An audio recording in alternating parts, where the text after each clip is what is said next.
ये जिंदगी है साहब, उलझेंगे नहीं तो सुलझेंगे कैसे, और बिखरेंगे नहीं तो निखरेंगे कैसे।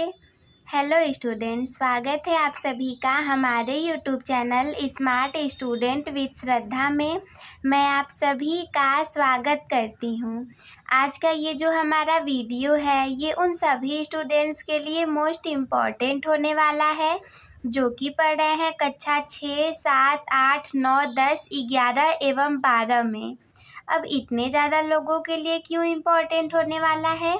क्योंकि मैं बताने वाली हूँ आप लोगों को इस वीडियो में हिंदी पर आधारित एक ऐसा टॉपिक जिसका नाम है प्रदूषण की समस्या और समाधान।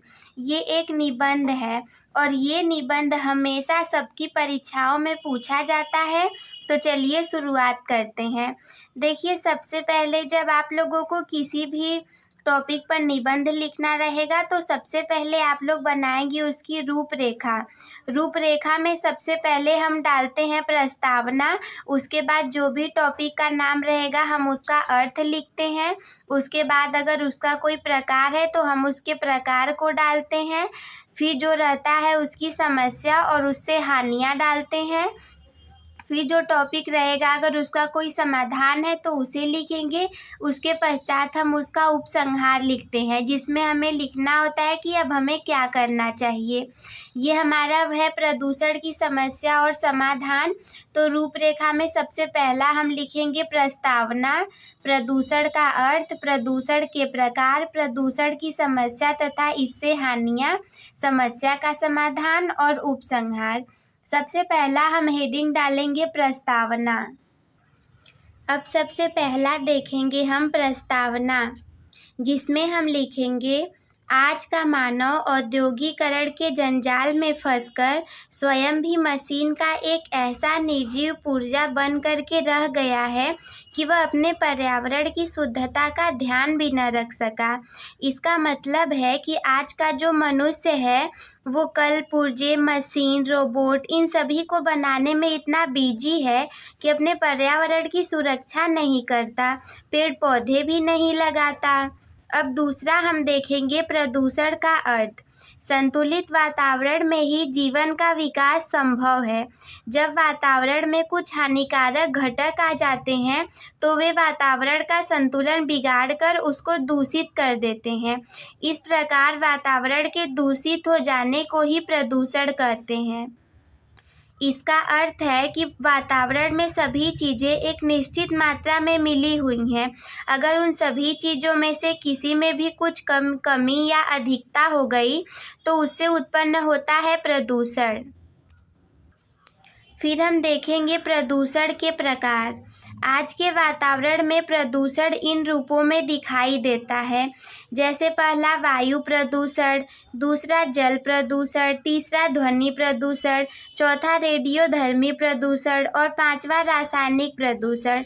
और भी कई प्रकार के प्रदूषण हैं। अगर आप लोग चाहे तो इन सभी को भी पॉइंट बना करके इसमें थोड़ी थोड़ी चीज़ें लिख सकते हैं। फिर हम देखेंगे प्रदूषण की समस्या और इससे हानियाँ। इस प्रदूषण से मनुष्य जानलेवा बीमारियों का शिकार हो रहा है।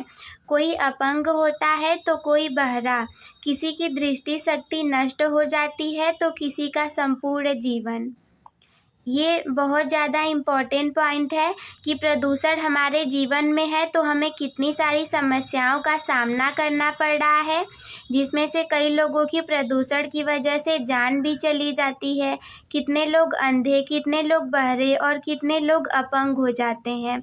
फिर हम देखेंगे इसका समाधान कैसे होगा, समस्या का समाधान।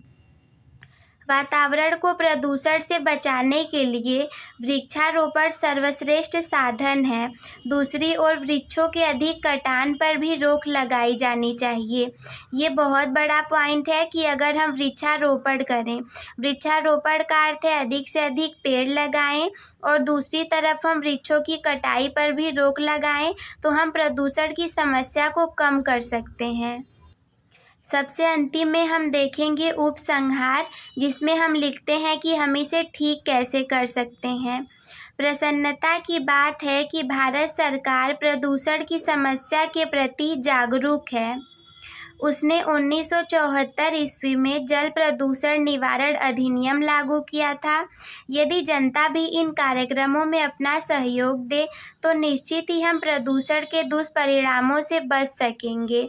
इसका अर्थ है कि सरकार तो कई सारे नियमों कानूनों को लागू कर रही है, कितने सारे कार्यक्रम चला रही है। अगर जनता यानी हम लोग भी अपने सहयोग को अच्छे से दें तो हम प्रदूषण के दुष्परिणामों से बच पाएंगे। आप लोग इसे अच्छे से याद कर लीजिएगा, परीक्षाओं में पूछा जाता है। वीडियो देखने के लिए धन्यवाद।